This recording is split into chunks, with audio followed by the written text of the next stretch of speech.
Hello, my beautiful, gorgeous dancer, and welcome to another episode of More Than Dance. Today, we are going to discuss that when you are doing, you are not losing. I know that sometimes when you're thinking about doing something, you already put yourself in the category of potentially you are not good enough for it, or potentially you just don't deserve to be able to do that thing. Or maybe you think you're going to be making a ton of mistakes when you first begin, and therefore you don't even want to go and do it because it's just not going to turn out right potentially for you. I'm here to tell you that that is not the case. And really, what is happening is you're avoiding. Simple as that. So let's think about how we can restructure and reframe this idea so that we know that even when we're doing, when it feels icky, when we're in the ugly stage, we are actually winning. So let's start first by just talking about those things that you do before you do something. So there's a lot of hesitation. I'm thinking about like these conversations that I have with my students, like after they've become students, they tell me about their hesitations. They're like, yeah, I wanted to take a class for so long and I just couldn't. I couldn't get myself to sign up. And the funny thing and the ironic thing about that was they wanted to dance so bad, yet they couldn't get themselves to sign up. So in that situation, who is losing? Well, both of us actually, because I wasn't getting a chance to utilize my expertise and what I find to be so perfectly my passion, teaching, specifically dance. And they were losing because they really wanted to dance and they weren't. I mean, can you imagine if all the things that we wanted to do, we just thought about them instead of doing them? Like, that would feel so not the way that we want. That would feel just horrible. Like, I'm just thinking about it like in terms of like eating a great meal, like, oh, like, yum, I'm about to go have like a yummy meal. And then you're like, I'll just think about it. Like, no, we like think about it. And then that possesses us to like figure out where we're going to go. Like the other day, Josh and I had sushi and we were like, okay, now we've got to figure out where we're going to have sushi because we just got back from Mexico and it was like amazing sushi. I don't even really love sushi like that, but we were like, oh, this is so good. Now we have to figure out. So imagine if we just like thought about it, figured it out, found the place, and then didn't go. That's basically what people do.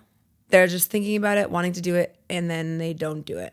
There's always going to be resistance to something that is new, to something that is foreseeably like hard. Like dance is a very big skill. New things, the unknown, all these things are hard in their own way because it's unmarked territory. It's territory that we aren't used to doing.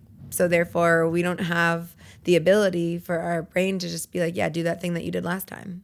Well, there is no last time. It's all new time. What do we do about that? And so today, I just want to walk you through some ideas that will help you to get through any of the things that you really want to do.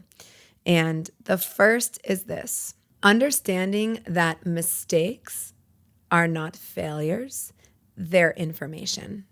So when we make mistakes, when we're doing something brand new, it's like very easy for us to grasp onto like information. So it could be as simple as like, I mean, you drop your phone in water and then it doesn't work and you have to do the whole rice thing. Now you're like, okay, not going to do that again. Or maybe like you go to a club and it's really loud and now you learn, I should have brought my earplugs.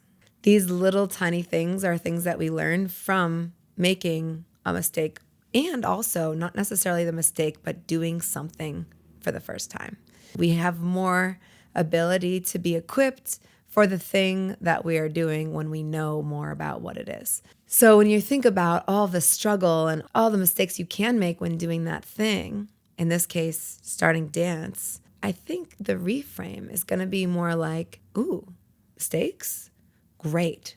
Let me bring those in, because the quicker I can make mistakes, the quicker I can have the turnover about that mistake, the quicker I can have the recovery from the mistake, quicker I can learn from the mistake, never do it again, and therefore also potentially have more knowledge to prevent another mistake that is slightly related or even completely related.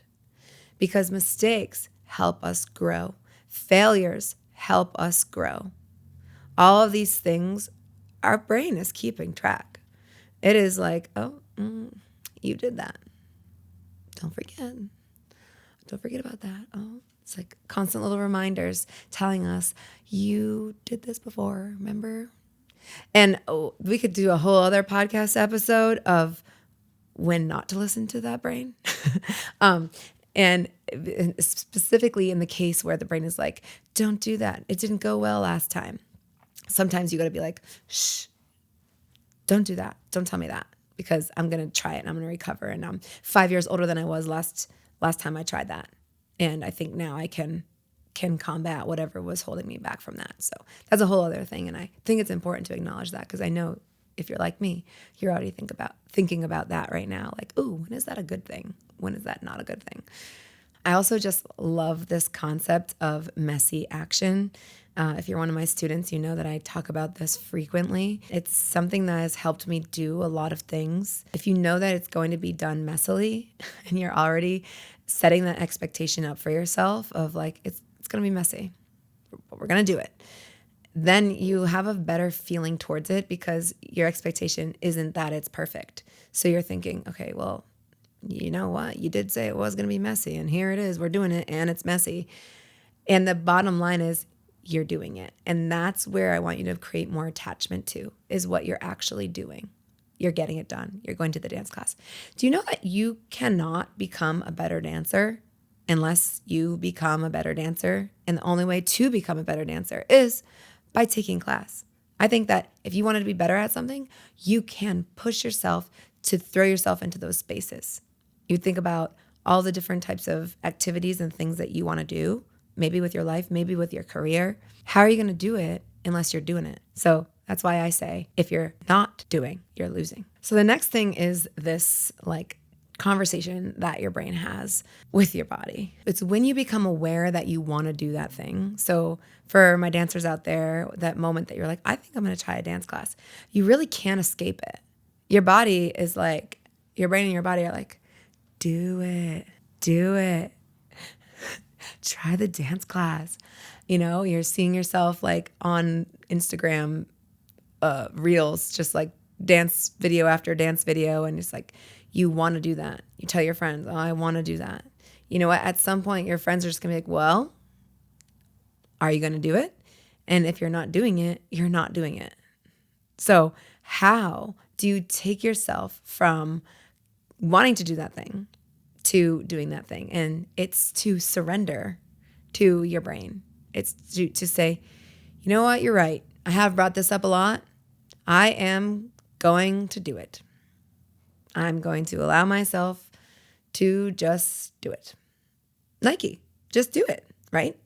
Very simply put, and also very difficult to grasp when there's a lot of unknown and when there's a lot of, what if I suck? I mean, how many of you have thought about that before doing something? I had this beautiful conversation with one of my clients over the weekend, talking about her starting her own business. And I was like, okay, like put a date on it. You got this. And she was like, well, what if? And I'm like, well, the worst case scenario is the worst case scenario. And you're living in that worst case scenario right now. That's you not doing it. Something that you really want to do. And you know what's funny too is like these things that we hold ourselves back from doing, they are preventing us from feeling our ultimate happiness, which you know is something that I strive to help everybody find. The ability to be so in check with yourself that you feel like, I'm doing it. I'm on the right path. I feel good about that. I feel good about me. Do you feel that? Do you feel that the ability to say those things out loud? Don't be shy now. And I think when we get a chance to listen to the whisper, do it. When we listen to it and we start, we're in it now. We're committed. You jump, I jump, remember? Titanic. So you're in there and you're doing it. And now all you really have to worry about is continuing it and going through it, because the only way forward is through. The next thing I want to talk to you about is the stream of alignment. So when you do listen to the whisper and you jump right in, and I love using this analogy of the swimming pool. So you have two choices. You can go down the stairs in the shallow end. You're going to get wet. You're going to get wet slowly. Or you can jump off the diving board and you're fully immersed. You're fully in it. And there's a time and a place for both of those. And I find that the ability to do both for certain reasons is really good, specifically jumping in, fully immersing. I always find that my students, when they fully can jump in, they fully can commit, they're going to get where they want. They're going to get what they want, and they're going to go where they want a lot faster than if they took their steps. Now, everyone knows themselves, and I also have some students that are like, ooh, I know that if I jumped in all the way, I'm going to overwhelm myself, and then I'm going to take a step back and I'm going to get out of the pool. Have you ever done that? Where you go down a step and then you're like, ooh, I got to go back up a step. It's too cold. So we also want to think about that. And we do that by staying in our comfort zone. So if you listen a couple of episodes ago, I talk about your comfort zone and what's outside of your comfort zone, and then your happy medium in this zone that's the sweet spot. So I think that's a very important concept to understand and to know about yourself, because that's how you're going to be able to make these decisions going forward once you do begin.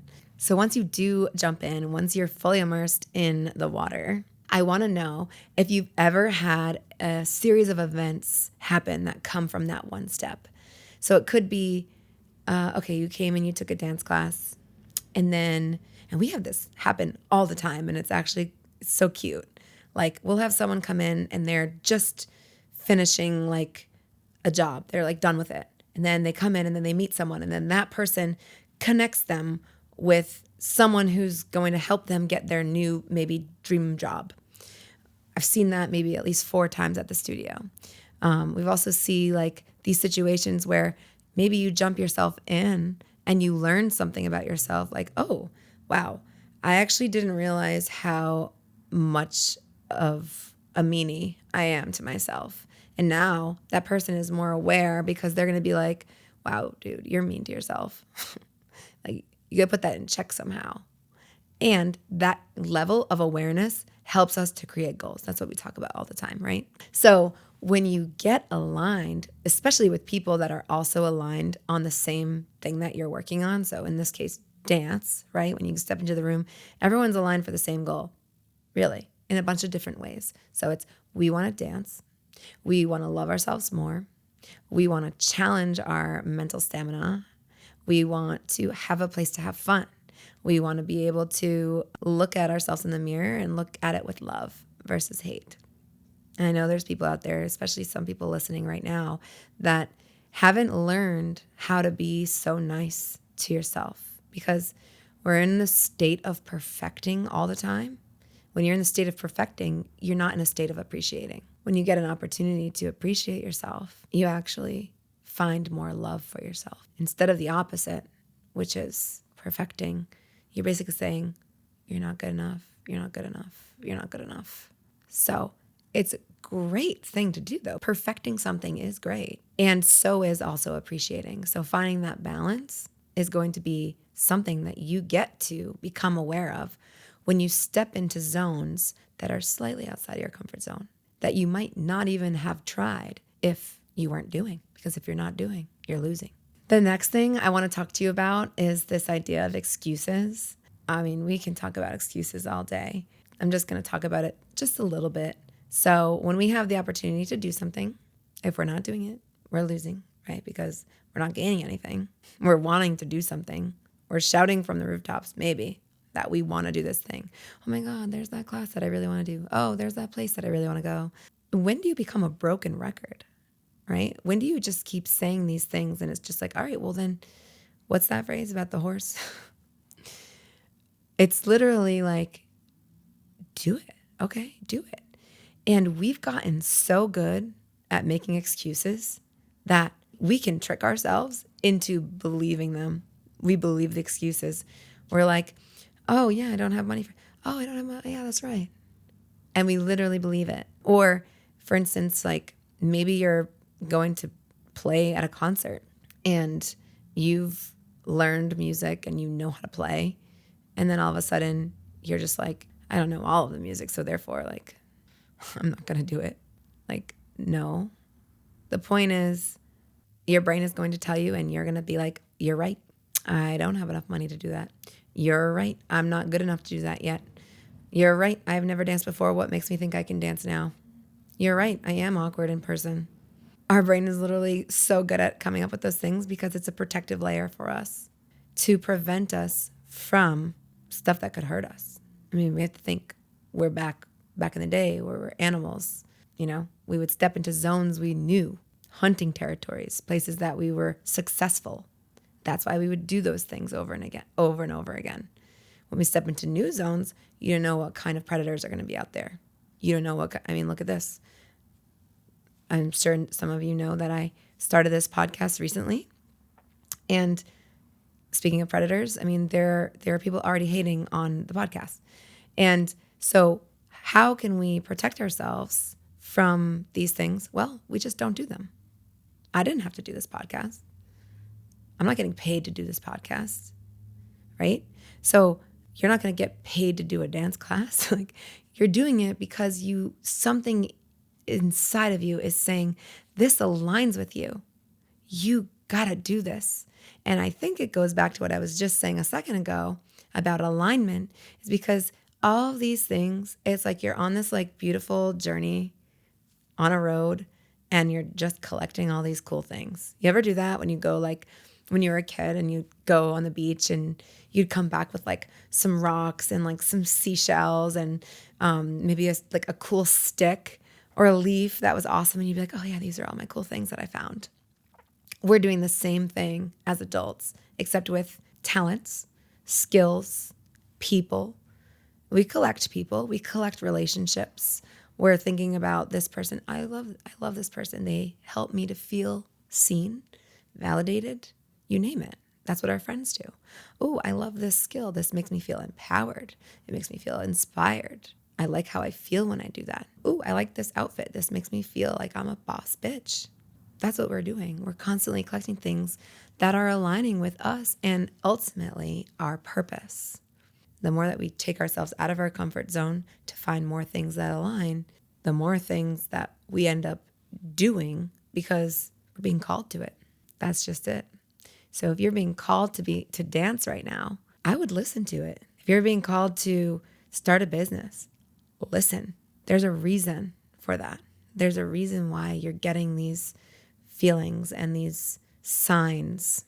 And find your deep ability to turn off the excuse and recognize, again, awareness, recognize when it is an excuse. Oh, that's an excuse. Oh, okay. That's me doing that thing again. Being able to like circle back into yourself and just be like, oh no, Chrissy, that's you doing this again. Oh, it is? Okay. Those conversations with yourself are important because someone's got to do it. Have you ever been like checked by a friend or a spouse and they're like, you're doing that thing again, or you're getting scared, right? Although it's way more powerful. In fact, it's probably 500 times the percentage more powerful for you to do it to yourself than for someone to do it to you. Because when you have the power to do it yourself, you're going to listen harder. So what I'm talking about specifically is when you can come out of yourself, check yourself and say, yo, bitch, you said that like 5 years ago that you were going to go take this class. Are you going to take it or not? And then you're like, oh, crap, that's right. That is something I want to do. And then that coupled with a spouse or a friend, that's the magic sauce right there. Because that's someone that you love, someone that you know and trust, and it's you. And then it's just like, okay. And then maybe, here's the magic trio, is when you get the sign from the universe and like something just falls in your lap, like a great opportunity, like try this class. And it's like, whoa, that class is at a time that I can actually go to. And your friend's like, oh, you should remember you said you were going to do that in class. Oh, cool. Here's that class. And then yourself is like, you're looking at yourself in the mirror and you're like, gosh, I got to do something with myself. Magic trio right there. That's how big things happen. So to recap, the only way that you win is when you do. The only way that you lose is when you don't do. So to stay winning, keep doing. It's okay if you make mistakes. It's okay if you struggle. That's actually supposed to happen. That's how you learn, right? They always say like fail forward. I love that because it's so true. Don't minimize the idea of the alignment. The ripple effect. I love the ripple effect. One thing happens, another thing happens. Then you have this, then you have that. And it's like, whoa. Before you know it, you're like, you have a whole handful of a bunch of great things that just popped into your life because you made one giant step. And then lastly, understanding how you personally make excuses and how to combat those excuses so that you can do. If you mess up, you learn something. If you fall forward. If you're doing, you're not losing. And if you're listening, you're allowing yourself to get one step closer to finding your ultimate happiness. So I hope that this is helpful for you and that the next time that you're wishing to do something, you jump in the pool. You got this. If this was helpful for you, I would truly appreciate a 5-star written review. Your support creates a ripple effect so we can help more people just like you. See you on the dance floor.